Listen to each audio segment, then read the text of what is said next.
I was speaking to a guy from Sydney the other day, and when I told him we help people buy investment properties from say around $650,000 to about $1.1 million, he looked at me as if I was speaking a different language. He said, "Mate, I thought you need at least $1.5 million, if not $2 million, to buy a decent investment property." That right there is the problem. That's the reason why so many people fail to build wealth through property, because they think you need to already be rich before you start investing in property. And because they believe that, they sit on the sidelines while others build wealth through property by focusing on more affordable locations around the country. Look, I've been helping clients invest in property all over Australia for the last 9 years, and our total client portfolio has increased many tens of millions of dollars. In fact, one client alone, we helped them go from virtually zero to $7 million in property. And we did that without ever buying them property for like $1 or $2 million in Sydney or Melbourne. So today, I'm going to walk you through examples of people who started with a budget of less than $1 million and today have hundreds of thousands of dollars in equity. And I'll break down how you can do the same thing even if you're just starting out. Now, here's what most people get wrong. They think they should only invest in a property that's close to where they live. And if they live in an area where properties are, say, $1 million or $2 million, then they think they can't afford to buy property and they just sit out of the market. But there's a much better way. Let me give you some examples. Kate and her husband, a couple from Sydney, wanted to invest in property, but they couldn't afford to buy an investment property in Sydney because they already had a mortgage. We helped them buy a property for $405,000. 12 months later, the bank valued it at $550,000. And this property was in a regional location. Abhi and Indra, a couple from Melbourne, who wanted to invest in property, but again, couldn't afford to buy property in Melbourne. We helped them buy a property in another regional location for $569,000. Today, less than 2 years later, there's nothing available in the suburb they bought in for less than $780,000. And they've been able to use the growth in that property to now buy another 2 investment properties to keep growing their wealth and building their portfolio. Annette and Sean, a couple on very high incomes, but they also had a high mortgage on their home in Sydney, so they didn't want to over leverage themselves. We helped them buy a property in one of our smaller capital cities for $905,000 just before Christmas. Today, as I record this, around about 6 months later, it's valued at over $1,050,000. So that's over $150,000 in capital growth in just 6 months. What about Anton and Deborah? Anton was someone who believed that if he educated himself, he could go and buy property on his own. So he's done pretty much every course that you've possibly seen online. And still, when it came time to buying a property, he couldn't do it. He kept second guessing himself. Is he about to make a mistake? Because sure, it made sense in theory, but what about the practical reality? And because he kept doubting himself, he kept second guessing himself, he was never able to actually buy an investment property. That's when he sought out our help, and we helped him buy an investment property for $651,000, again in one of our smaller capital cities. Today, roughly 18 months later, there's nothing available in that suburb for under $820,000, even $840,000. So he's made a significant capital gain because he invested in the right help. Well, let's have a look at Ash and Leo, a lovely couple based out of Melbourne, very, very nervous. They wanted to invest in property. They'd been thinking about investing in property, but they just did not want to make a mistake. They were so risk averse.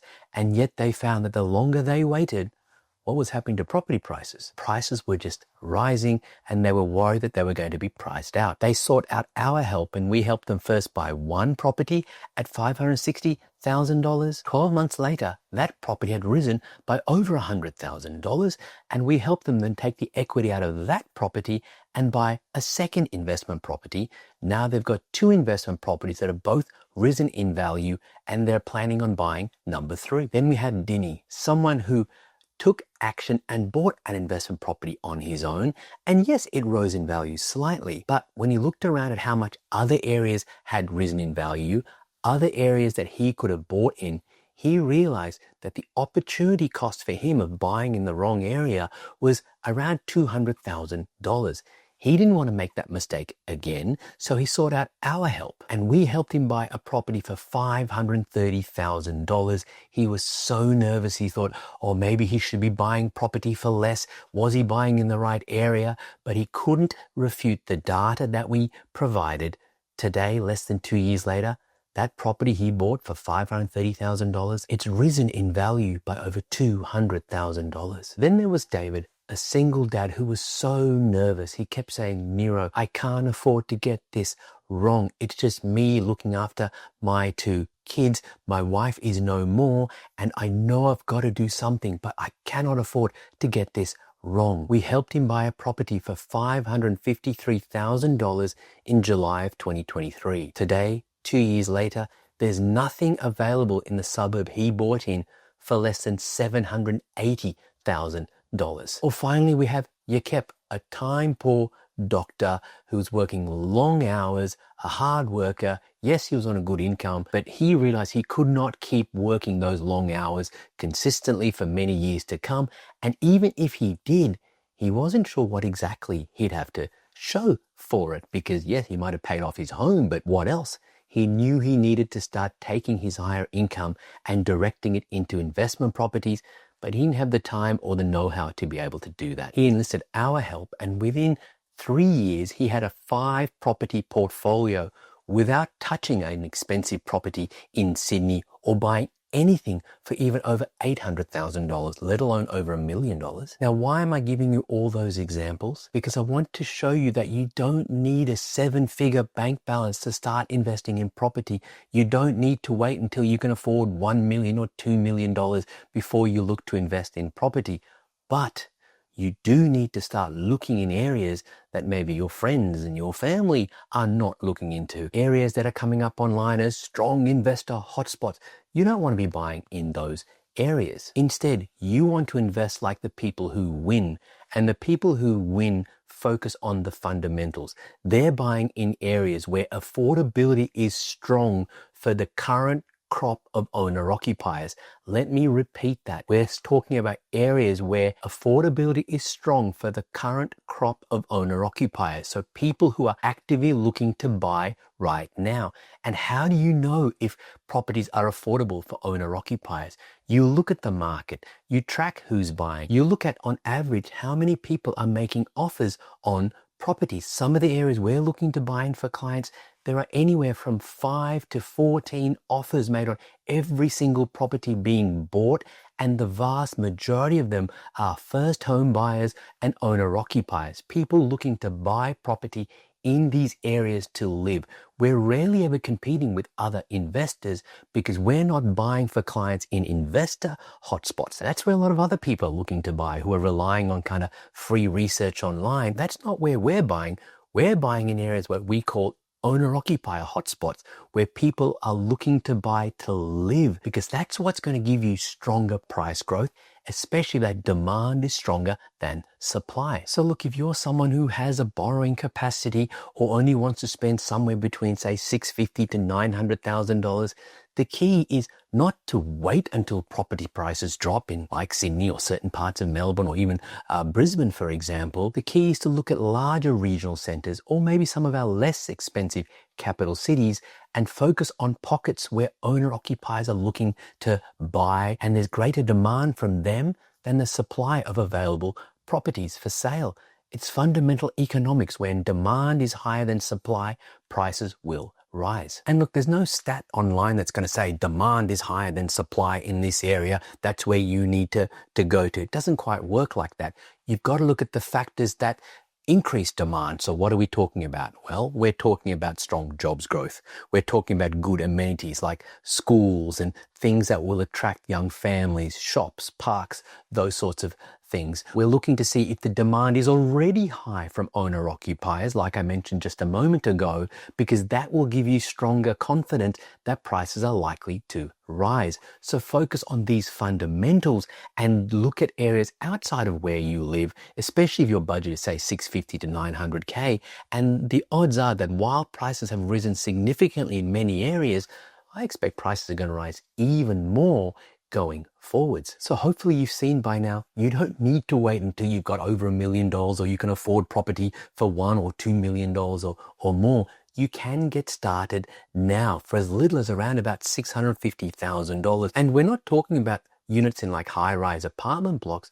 We're talking about freestanding houses. But if you're someone who's ready to invest, but you're still not sure how to go about doing this, if you don't want to second guess your decision, then click the link in the description below to get totally for free the audio version and digital version of my playbook on how to find the right areas to invest in property. It's based on my now 23 years of investing experience, buying property personally in multiple areas around the country. Plus, it contains the very same strategies we've helped others build wealth through property over the last 9 years. It's totally for free.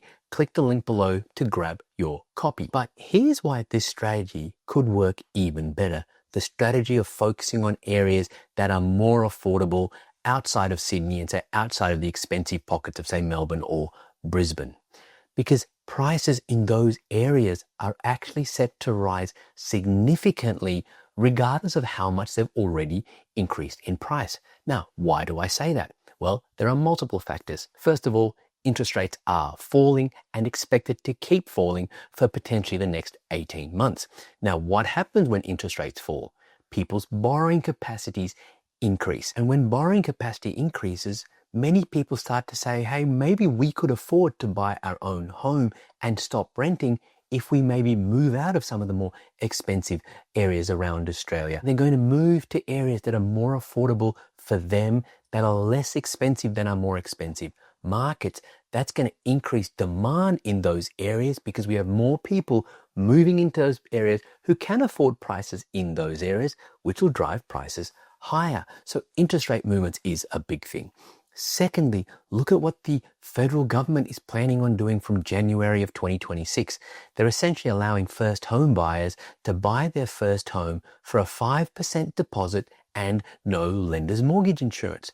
Then when you look at what the state governments are doing, many of them are saying that first home buyers can buy certain properties with no stamp duty. So all of this is going to only increase demand and keep increasing demand for the foreseeable future. And we know from the federal government's own research, when these grants are offered, the net result is that prices rise. But then with people moving to regional markets and some of our smaller capital cities for lifestyle or for greater house price affordability, wouldn't it make sense to just build more properties there? Sure, it would. But have you looked at how much it costs to build a property right now? It's actually even more expensive in regional markets to build properties. So it's harder to build properties in many of these regional markets at a time when demand is already outstripping supply. So that's only going to place more upwards pressure on property prices in these key areas. It's not going to be everywhere, but in these key areas. And that's why even now, as we help clients buy in these more affordable markets, many clients are reporting that they buy a property 1 month, the following month, so 2 months after they sign the contract, they get their property revalued and it's already increased $20,000, $30,000. And that's because many of these markets are actually rising on average $10,000 a month. When I told this to one of our clients as we were helping them buy property, he said, Nero, it's not $10,000 a month. You're wrong. The market we're looking at, it's almost $10,000 a week. It's absolutely crazy. And he was correct. We were really targeting a very high growth market for him for a budget of around about $900,000. In fact, the data is so strong that I have gone and aggressively grown my portfolio and I'm looking to do it again very, very soon. The data shows that I'd be a fool not to invest in these key areas. And many of our clients who we've helped buy just this year alone are already planning to buy before the end of this year or early next year because they can see that from when they bought, within 12 months, they will probably have $100,000 in equity, certainly within 18 months. So they're planning on using the equity in that property and getting our help to buy another property in another key area that's likely to outperform. Now, if you're ready to start your property investing journey, but you're not sure where to look or even how to get started, book a no obligation free call with a member of our team to find out if what we do can help you. The whole aim here is to find out what you're looking for, what your goals are, what your risk tolerance is as well. That's a very important part of the help that we provide. So then we can help you find the right investment property. You can find a link to how to book a free call in the description below. So hopefully you can see by now that you don't need $1 million or you don't need $2 million to start investing in property. If you can afford property for as little as $650,000 or $700,000, you can get started now, because the longer you wait, the chances are the more the prices are going to rise. And that means that if you're not in the market, you could end up missing out. But you might be wondering, well, that all sounds great, but I've only got $100,000 in savings or equity to get started in my investing journey. What should I do? Now, if that's the position you're in, check out this video where I walk you through what I would do if I was getting started with property investing today and I only had $100,000 to get started with.